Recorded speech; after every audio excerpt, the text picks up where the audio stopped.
Hi, everyone. A special Judicial Watch update today. We're honored to be joined by the former mayor of New York, the president's attorney, Rudolph Giuliani, former U.S. attorney, probably the best man in America, at least on the outside, we could have investigating the worst corruption scandal in American history. And of course, he's been instrumental in alerting the American people about the Hunter Biden laptop. But before then, and Mayor, I'll turn it over to you. You knew something was up about Hunter Biden, and you've been trying to call attention to it, law enforcement's attention to it, and obviously the American people's attention to it for nearly 2 years now. That's right, Tom. When I was representing the president, and this is way back when the Mueller group was still viciously attacking him and actually still convinced they were going to prove Russian collusion. In fact, they would tell us they had evidence of Russian collusion because they weren't above lying. And I had a person visit me who had a great deal of evidence about Ukraine. And what he told me was that what they claim happened in Russia really happened in Ukraine, that nothing happened in Russia. And that a lot of this was developed by Hillary Clinton, by Ukrainian officials, by the embassy in Ukraine, and it was funded by George Soros. And that Joe Biden was involved in several of the false material that was created. But also, they said, there's a gigantic separate scandal that Biden is involved in, where he's getting money from Mykola Zlochevsky, and he got Zlochevsky's case fixed. So Hunter Biden wasn't even a part of this at first. It was all about Joe. It was about Joe taking bribes, and it was about Joe being involved with the other Democrats in creating false material that emanated from Ukraine. When I first heard it, I had a hard time believing it. I knew Joe for 40 years. I knew he was the dumbest guy in the world, but he seemed like he was an honest guy. And then they showed me the tape recording of him on the Council on Foreign Relations admitting that he bribed the president of Ukraine. So I thought, well, I better look at it. And when I looked at it, I quickly developed 4 or 5 witnesses who could testify directly, not whistleblowers, not anonymous, not like the Democrats do. We never get to see the whistleblower. These are people who were willing to come here, put their hand on the Bible, and swear that he was involved in a massive bribery scheme, largely because one of them had been fired. Several others were the police officers who were pursuing Hunter's boss, Mykola Zlochevsky, who were cut off from doing it. And finally, there are a lot of Ukrainians. This gentleman is the head of Burisma. The head of Burisma is Mykola Zlochevsky. Right. The number 2 is a man named Pavlyavsky. And from the first time this broke, the first thing Joe Biden said was, and he must have said it 100 times, I know nothing about my son's foreign business. Now, that was patently absurd. I mean, if it was any other politician other than one who has this massive protection of a crooked media, he would have been laughed out of town. But now, what struck me, the hard drive, we have many text messages that show he had intimate knowledge of the foreign business. He was involved in it. He got money from it. He had an equity interest in it. And now Mr. Bobulinski, who was the CEO of one of the companies, will testify to it. And they still don't cover it. It's outrageous. And he's a couple of days before becoming president if he wins, and we will be electing a man about whom there is a mountain of evidence that he's been engaged in a 30-year bribery scheme. What struck me about the coup impeachment against President Trump is, and I remember thinking at the time, I'm sure you shared your concern, you shared this concern, is that, my gosh, what was behind this overreaction to the president asking really an innocent question about what was going on in Ukraine with Biden and Burisma? And the reaction was to throw him out of office for asking the question and doing his job. And I remember thinking at the time, boy, there must be really something there. And what this laptop shows to me, and we should understand that it's not just a laptop. We have Bobulinski's information. We also have the set of emails that corroborate this from the other business partners. So now we have three streams of information that the Ukraine issue, Burisma, it turns out was a side hustle for the Biden family. And arguably the bigger money was elsewhere. Could you talk about a little bit more about that? Boy, I mean, you thought Biden was an honest guy. It's pretty clear none of his colleagues on the Hill did in the Democratic Party because they were desperate to throw Trump out rather than have him ask further questions about it. Well, first of all, there are other ones involved. Not everybody, but a certain number of people are involved. And they were some of the most vocal against Trump. Their children, grown children, engaged in similar activity.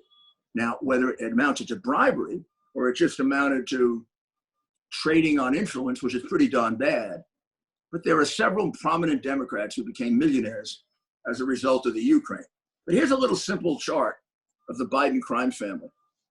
And these are the four countries while he was vice president that he took bribes from. In Iraq, Joe Biden was appointed as the point man for Iraq. He was supposed to negotiate for a status of forces agreement so that we could protect the people of Iraq. He failed to get it, but his brother got a 1/3 interest in a $1.5 billion housing development project in Iraq. And his brother was a lifetime sleazy lobbyist, knew nothing about housing. So that's the first one. When he gets appointed as the point man for Ukraine, his son is just getting thrown out of the Navy for being a crack addict, which he is, and he's a lifetime degenerate crack addict, due mostly to his father.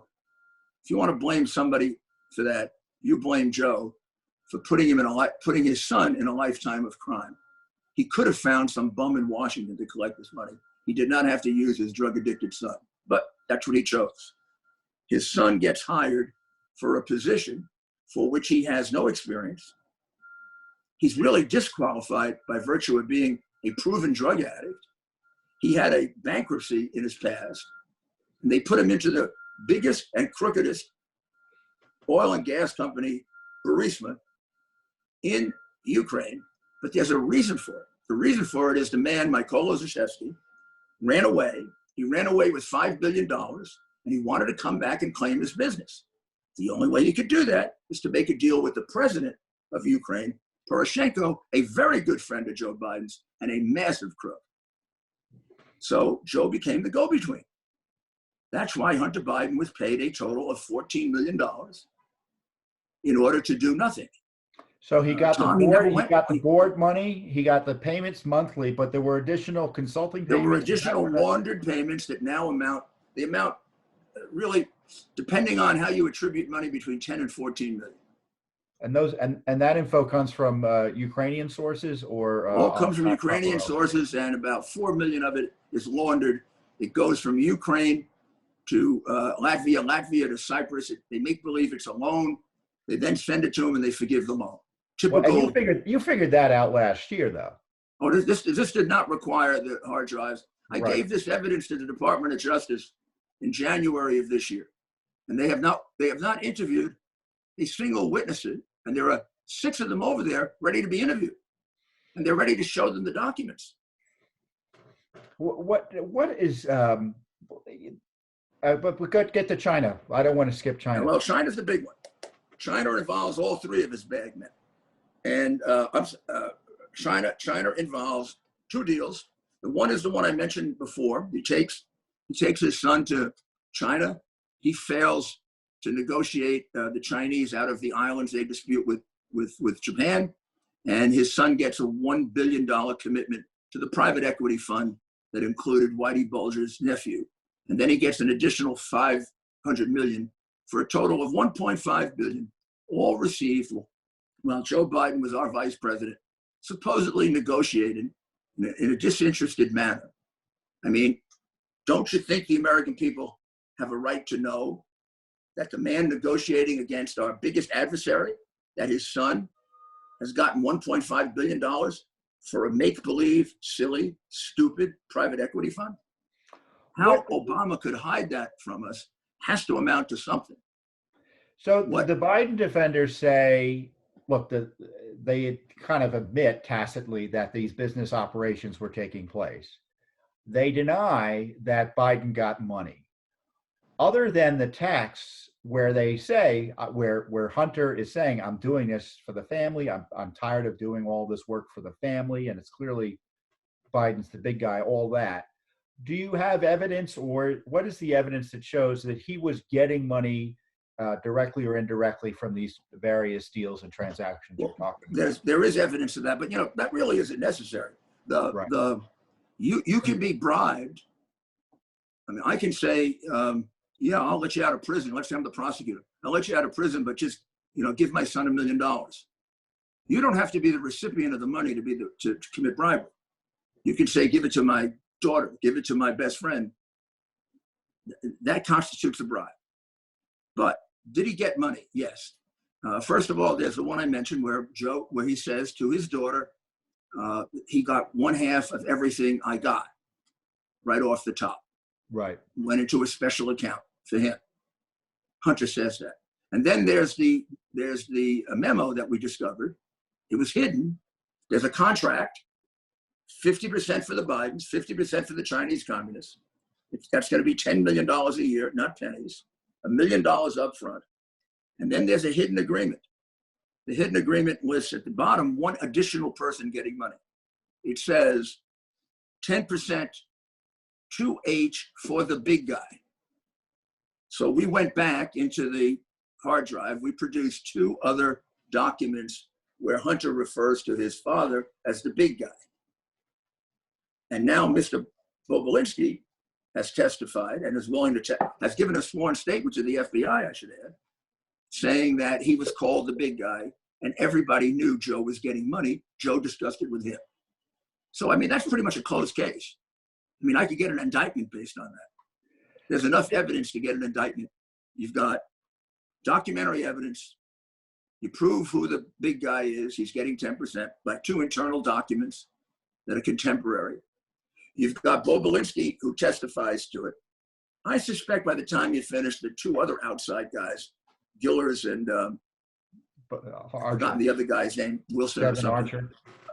Kevin Archer's going to crack. Yeah. Kevin Archer, there's a text in there from Kevin Archer to Hunter saying, why do I have to take the rap for the whole family? He's very bitter. He's very angry. He feels he's the only one that went to jail, and he's going back to jail. He got convicted, and then a judge with political connections to them, it's hard to believe, reversed the conviction, and the Second Circuit reversed the judge. So he's facing additional jail time. So, and I want you viewers may not know some of your background. They recognize you're a prosecutor, but you are one of the nation's leading experts on RICO because of your work as a U.S. attorney, using that law for the first time, really, in any aggressive way to take out the mafia. Could you describe why what we're hearing about is a racketeering enterprise? Yeah, sure. I know when people hear racketeering, they think it only applies to gangsters. So fortunately, I was a very young lawyer when that was being passed, and I was deeply involved in the legislative history of it. So I really knew it as a kid. But then when I became U.S. attorney in 1983, appointed by Ronald Reagan, I realized that we weren't using it properly, and I was one of the few people who really understood it. So RICO it's a statute that allows you to prosecute the business of crime. And the reason it passed was they used to prosecute mafia members.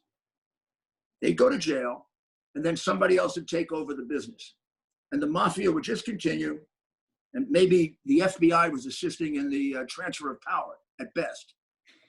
So Professor Blakey from Notre Dame and Cornell, who was a counsel on the committee, said, we got to have a statute of expanded conspiracy that recognizes that if you form a crime business, that's a separate crime. The mafia was a great example of that. They formed the commission in 1929.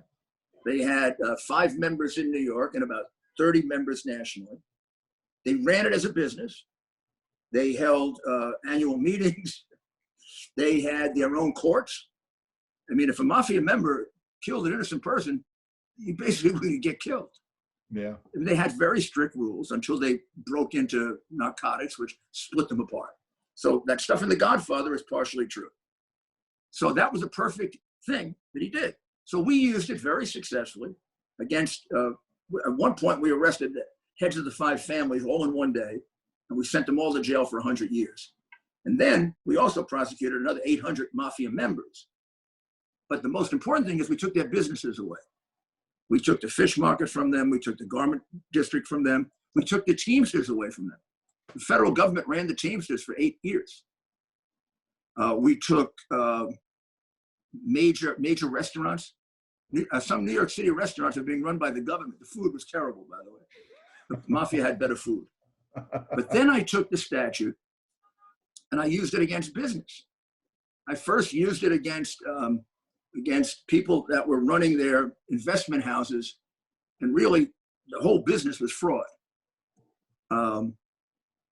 Then I used it against a congressman in the wet tech scandal that involved my own administration. It involved a Democratic congressman, but it also involved the Reagan administration. Yeah, I remember. And then I used it against another congressman. I used it against 27 commissioners in New York State who were taking bribes. I used it against so many members of my predecessor's administration. It got me elected mayor. Right?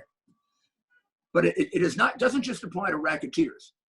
It applies to anytime you set up a business of committing crime. Suppose you and I decided we were going to go in the business of stealing medicines. We're going to hijack medicines. We hired a crew of about 8 people, and then every 2 months we did it for 10 years. We could be prosecuted for racketeering. As opposed to if we only did 1 or 2, we might get prosecuted for that and conspiracy. And then so that would apply to the way the Bidens approach their. Yeah, we could take all their money away. Yeah, Joe has 5 homes that he purchased while he was a senator. There's no way in a million years he could afford that. So if I were running this case, the first thing that would happen, I would subpoena all of his home records. How did he buy them? Who paid for them? I mean, there's a simple way to, you follow the money. That's what I taught my investigators to do. Let's find out how much of what Hunter Biden said is true. How much did Hunter Biden really pay for? And how much did he really turn over to Joe? And can we find it? I am also told by a prosecutor in Ukraine, who I respect greatly because the man's been virtually tortured for trying to be honest. He told me the last time I was there, and he showed me the bank accounts, that he's got 4 bank accounts offshore where money was put in for the Bidens. He said, I can't get at them because the US objects. And I can't get the Justice Department or the Treasury Department to lift that objection. Which says to me that the deep state when I first heard the word, Tom, deep state, I thought, well, that's a novel. You know, people sometimes get overexcited. Now I think it's worse. Shouldn't Durham have been looking at this, Mayor? I mean, if you're looking for motive for the Obamagate scandal, the illicit targeting of Trump, and why there was such a desperate effort to get him, don't you want to figure out, well, who was running the agencies, the president, the vice president, and what was in it for them? I mean, this is not, I guess what's frustrating to me is it's one thing to say we need a prosecution. I'd be happy with a darn investigation. Me too. Nobody in this, everything I'm talking about, nobody's been subpoenaed. No record has been obtained. This particular thing, they know in detail for 9 months. Even worse, they know the Ukraine thing for 2.5 years because a former U.S. attorney named Bud Cummings went to visit Berman, the U.S. attorney in the Southern District of New York, and told him all about the Biden stuff and all about the Ukrainian collusion with Hillary Clinton. And instead of investigating that, he decided to investigate Michael Cohen. Now, how he makes that choice, he has to someday explain to somebody. I mean, it's been my view, as you know, I tend to be a bit more aggressive. I'm not a lawyer, so I'm allowed to be a bit more aggressive. Could be the best thing about you, Tom. It makes you think more creatively. You know that. I've told you that personally. But Well, thank you. Thank you. But it struck me, it's like we've got this issue where the FBI, we can talk about the FBI for days. We've got the Justice Department. We can talk about the problems there. So what do? My view is you have a separate investigator appointed by the president under his powers as president, as a special counsel, to look into these issues. I mean, the FBI, even on a good day, the best FBI agent, you're asking to put their head on a block by investigating what the FBI did. Of course. Same thing with DOJ. And Barr, for God bless him, if he's going to do anything, he'd have to write the indictments himself. He has zero help over there. So I think I would frame it like this: the Attorney General needs help. Justice Department obviously is undermining him, and I'm going to have a special counsel. We've got the Postal Inspection Service. We have the criminal investigative units at the Pentagon. We can designate the U.S. Marshals separately to investigate this. Oh, yes. You know better than most all the various law enforcement agencies that can pop in and do the work. I mean, I've put together special counsel investigations and special investigations where an agency had to be walled off for their own protection. This investigation, of course, the FBI, which is 99% perfect, should be able to do it, but there would be a public cloud over it. But you could substitute, first of all, IRS would be enormously valuable for the financial part of it, which I think is 90% of it. Right. I mean, I get into the Biden bank records, get into the Biden home ownerships, get into who paid for the vacations, get into who paid for the mink coats. How did Biden go from being poor to now being very, very rich? And not because of the money he made when he came out of office. He was very rich the day he got out of office. Harry Truman used to say, great Democrat, right? The way to figure out if a politician is a crook, look at how much money he had when he started. Look how much money he had when he ended. And if he was rich, he was a crook. Yeah, by all accounts, President Trump's getting a little bit poorer as he's in the office. Well, President Trump goes the other way. President Trump had more money when he came into office than he does now, because the businesses, obviously some of the businesses have to be cut back dramatically. Taking a positive perspective, this is where the deep state may work for our benefit. You're putting this information out. It kind of puts them in a corner. They've got to begin the process of investigating. And I'm not being naive as to the outcome, but even a President Biden may not be able to derail investigation if it gets going. Am I right in thinking? You're right, but he'll try to put me and you and anybody else he can in jail. Yeah. I mean, he will, I have no doubt, will appoint a corrupt attorney general. He doesn't know how to do it anyway. He comes out of a Delaware's, I now know his life much better. He was a sleazy politician when he started in Delaware. His brother, the first thing they did was, his brother James started up a lobbying operation. And in those days, you needed to be careful. And Joe would make representations to him. They'd pull in a couple of grand. And that's what developed into the big money, into the racket. Developed into the $500 million from Iraq, 14 million from Ukraine. We didn't even mention Russia. The 3.5 to 4 million from Russia, which I don't have the documents on, but I'm working with the people who do. I can't vouch for that completely. But that's going to turn into a money laundering case with that woman who was the mayor's wife. They said, why did she give him 3.5 million? He lied about it during the debate. Joe Biden said that never happened. I have the wire transfer. Well, the Senate has the wire transfer. More importantly, the FBI has a wire transfer, and they've had it for a year. What's happening at the Justice? Let's say the President Trump is reelected. How does this go forward? Do you think if he gets reelected, I think it's going to do something? I'll tell you why. First of all, let's talk about the censorship for a minute. I have already said he'll be the Teddy Roosevelt of our generation with regard to trust. Breaking up these monopolies. This monopoly that the big tech has is worse than any monopoly we had in the 20th century. It's worse than big steel, big railroad, big banks. They virtually, you use it, I use it. If they cut me off, I have You have no recourse. 800,000 people that follow me. Yeah. I have to be careful the last couple of days. I mean, I sit here and say, I better not put this out because they cut me off for 3 days now. People aren't going to get the information they need to go in and vote. But I've never done that in my life. I mean, I've never worried that I'm going to put something out and somebody's going to ban me. I mean, I didn't grow up in the Soviet Union or China or Venezuela. I grew up in a country in which you were allowed to speak, even if you said something stupid. Yeah. What struck me about because I've been censored on I know the that fraud issues, yeah. but just recently. To me, it's not even a Section 230 issue or a monopoly issue. It's business fraud. They're saying they're doing X, they applying a neutral principle when in fact they're doing Y.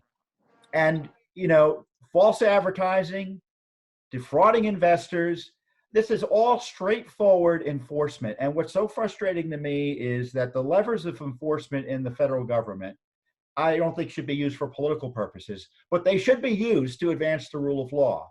And when you have fraudulent business practices by major corporations, the fact that they are untouched, to me, is as much of a scandal as Durham refusing to do much of anything over the targeting of President Trump with the politicos. Well, I agree with that completely. I agree with that completely, and I think that here's a very, very stark difference. If Trump is elected, they get broken up into smaller groups that compete with each other, and therefore nobody can have that kind of power. They can't cut Tom Fitton off completely, or they can't cut Rudy Giuliani, or the president, or anyone else. We have other methods then and means to get to the same goal. Also, they'll start to get less expensive. Apple will stop making these things where they make the pencil so you lose it. So you have to go buy another pencil. I mean, it's ridiculous. That's by the way, that's a predatory practice that you could use in an antitrust suit. So I didn't mention that just accidentally. I used to do antitrust law. They definitely are violating the antitrust law, without any doubt. And I do believe you could apply federal laws to them on the theory that they're public utilities. They're public. Remember the old civil rights cases when black people couldn't be allowed at the counter, and they went and sat at the counter. And at first, the federal government wouldn't intervene. Well, what's the federal violation? It's a private counter. No, it isn't. Right. It's used as a public utility. If you allow the public to come into your home and have lunch every day, all of a sudden it's not your home anymore. You can't discriminate. Yeah. Well, so I think there are many legal remedies against them. If Trump is elected, they will all be pursued, and 2 years from now, they'll be taken apart like the big telephone companies were. Yeah, my view is the party's over no matter who wins. I think Biden will keep them together. Well, but that may be on the monopoly He's going to want side. them together, and Kamala Harris is going to want them together for re-election censorship. But we saw from Justice Thomas that the Section 230 doesn't need to be changed if it's enforced by the courts appropriately. It could be the civic society. Well, I agree with you. Society who gets it done. There are other ways to get to the goal, but they're longer. You'll only get there partially, and they're going to fight like hell to keep it together because the only thing, if they win this election, the only thing that won for them is censorship. I mean, that's the key to winning this election, not even the pandemic. If the American people absorbed this story in a normal way over a 2 or 3 week period, he'd be down to about 30%. Right. They might even, if this story was handled normally, he might even have had to have dropped out of the ticket. So to be clear, Judicial Watch is nonpartisan. We're not advocating for or against any candidate. Mayor Rudy Giuliani is speaking in his own capacity here, and we're educating you about what the issues are here. So as we finish up here, Mr. Mayor, what can people expect next? Well, frankly, over the next few days, weeks, and months, how do you think this scandal will progress? In terms of new information coming out and law enforcement response to it. Well, I mean, let's go on under either scenario. If Trump is reelected, there'll be aggressive pursuit of this, much more aggressive than there is right now, appropriately. Pursuit that should have happened 2 years ago will happen now because it is necessary to fix this. This is a cancer at the very top of the Democratic Party. This is not confined to Joe Biden. This is what Hillary Clinton did and got away with. There are 3 or 4 other Democrats who have schemes similar to this, who I'm not going to mention. Other senators listed in the documents as a go-to, there are 3 or 4 others that have similar schemes. Is it as big as this? Is it as direct as this? I can't tell you that. If the question is, are there other senators whose children made a lot of money in Ukraine? The answer is yes. And if you ask me the question, is it hard to make money in Ukraine without bribing someone? The answer to that is yes. It's impossible. So, And I am told by a Ukrainian prosecutor who knows this better than I do, that like I say, why don't they let you see the documents? He said, don't you realize your government is so worried because there are 3 or 4 big shoes to drop if this opens up? So I've now told you everything I know about it. Yeah. It's never about what we're talking about. It's always about something else. Obviously. And thank God for Judicial Watch, because you have uncovered more of it than any organization I can think of. Yeah. And then that's going to have to be our role if Biden wins. It's going to have to be done on the outside. It still can get done. It's just going to be harder. And there'll be a lot more blood on the floor. Yeah, I mean, I was just thinking, last week it occurred to me, we got these documents back in June, I think, showing Hunter Biden traveled to 29 countries while his father was vice president. I mean, if we had a media worth its salt, they would have said, well, what was he doing in these 29 countries? And I will not go into the photographic library, which is 29,000 photos, except to say the photos prove he really can't do an honest day's work. Right. Well, I mean, he's got this affliction on top of which his father could have cured 30 years ago if he kept him out of this dirty business. Yeah. So if let's take out who wins or loses. In the next few days, what do you think will be coming out, and what ought to happen in terms of law enforcement activity? Well, I think Trump is going to win based on the same. My experience, my concern is, Mr. Mayor, is that the Trump administration has shown that the Justice Department won't do its job too on other issues, and I don't know why. There's no reason we should presume that they'll be as more aggressive. So I would say that the president like me came into office with the knowledge that there was a lot of problems in Washington and a deep state. I probably knew it somewhat better than he did, but neither one of us or anyone around him really knew how bad it was. So I have to attribute some of this to the president couldn't believe it. Yeah, he couldn't believe that people could be this dishonest. He now believes it. It'll be a very different President Trump in that regard, and he'll act swiftly and quickly because he's a man who is ultimately guided by complete common sense. Extraordinary. And he makes mistakes, but he never makes the same mistake twice. He knows the agenda that he has, and he realizes now this is one of the things I promised to fix, but I didn't see the depth of it right away. He promised to fix the swamp, right? To drain the swamp. Well, he didn't drain the complete swamp. And that's why these people are after him so badly. You wonder about the whistleblower. I'm still not sure I can say his name, but the whistleblower was complete nonsense. Yeah. He was involved for 5 years in trying to get rid of Trump. And he hung in the administration, like in the holes of the administration. He was there 5 years ago telling Ukrainians to dig up dirt on Manafort and Trump. Same guy. Then he shows up 5 years later as the lying whistleblower.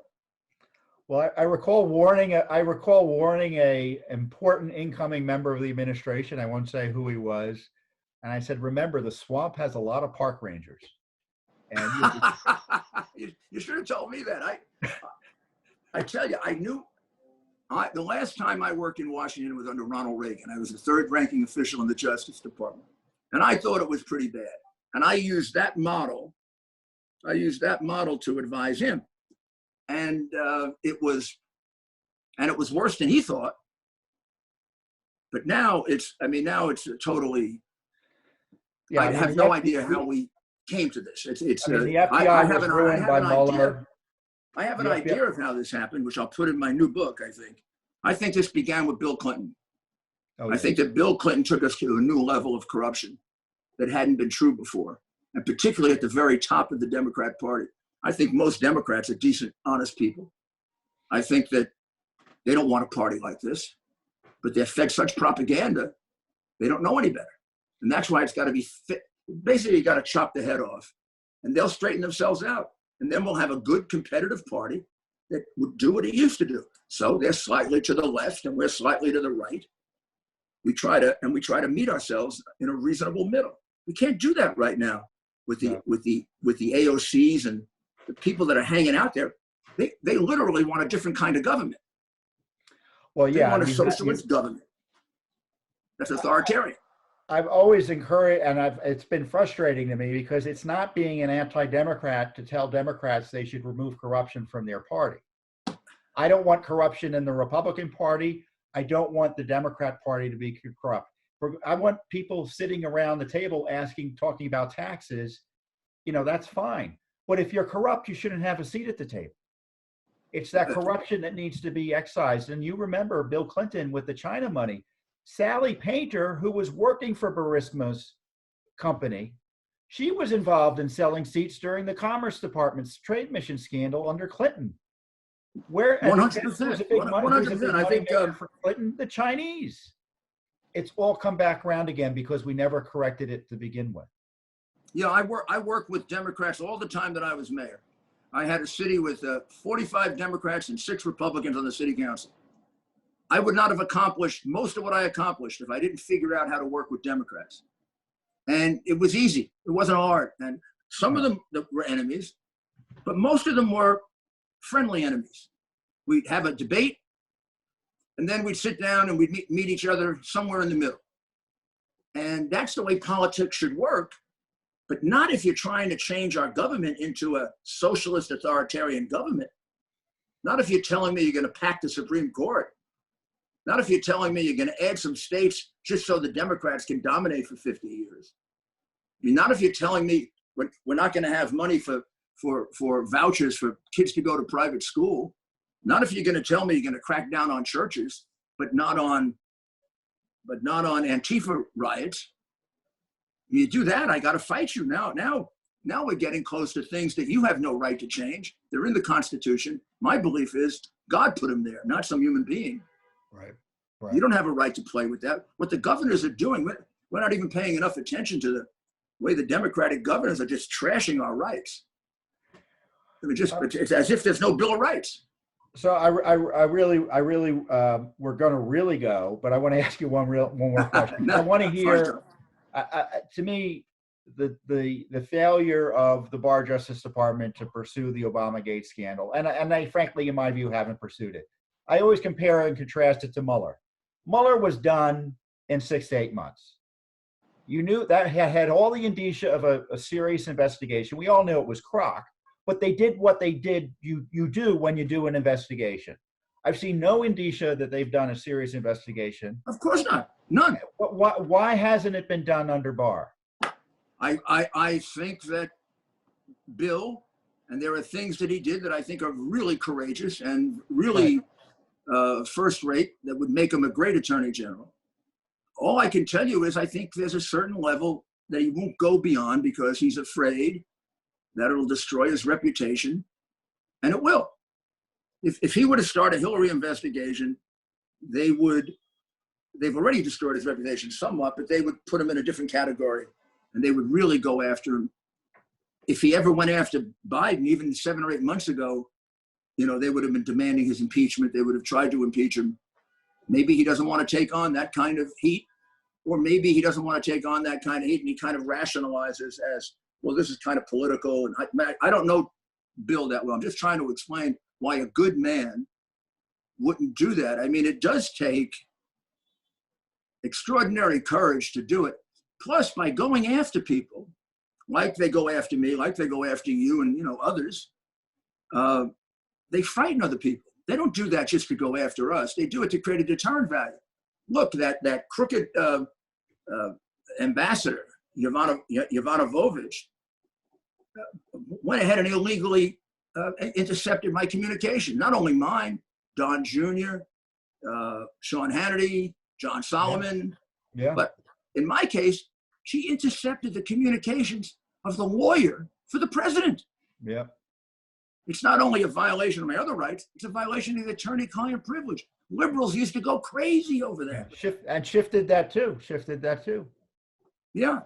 So we got a lot to straighten out, Tom. Well, and it occurs to me, I think one of the major problems here in town is that the president's been all alone.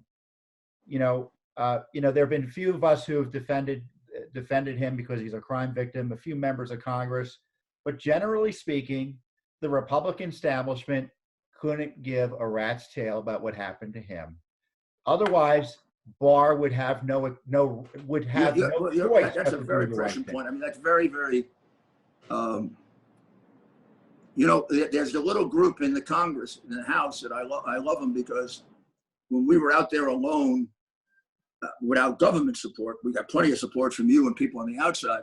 But when we were out there alone, Tom, the president and I and Jay Sekulow and Jane and Marty, we felt like we were all alone.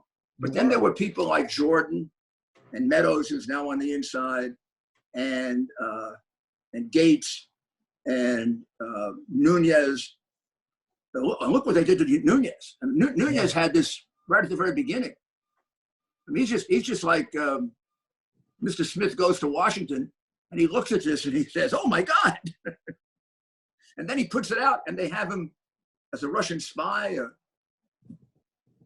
I don't know when Shifty Schiff is going to stop using the Russian thing.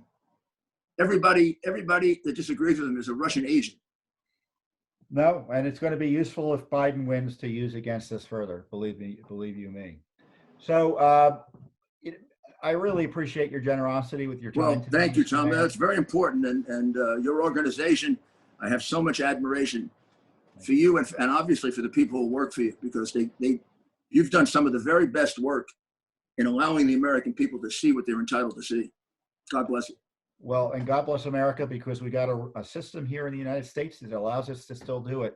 Nowhere, we can't do this work in Ukraine, as you know, or frankly, even in France. So God bless America that we're able still to do this. And it's a precious right, and you never know when it's going to be taken away. Yeah, they're in the process of trying to do it. And it shows you that the Judicial Watch way is the right way. It's not just Judicial Watch that can do this work. The mayor is showing that the work can be done independently by just citizen activists such as yourself. You deserve a medal as far as I'm concerned. So we really appreciate your time today. Thank you. God bless. God bless America. You too. Thanks.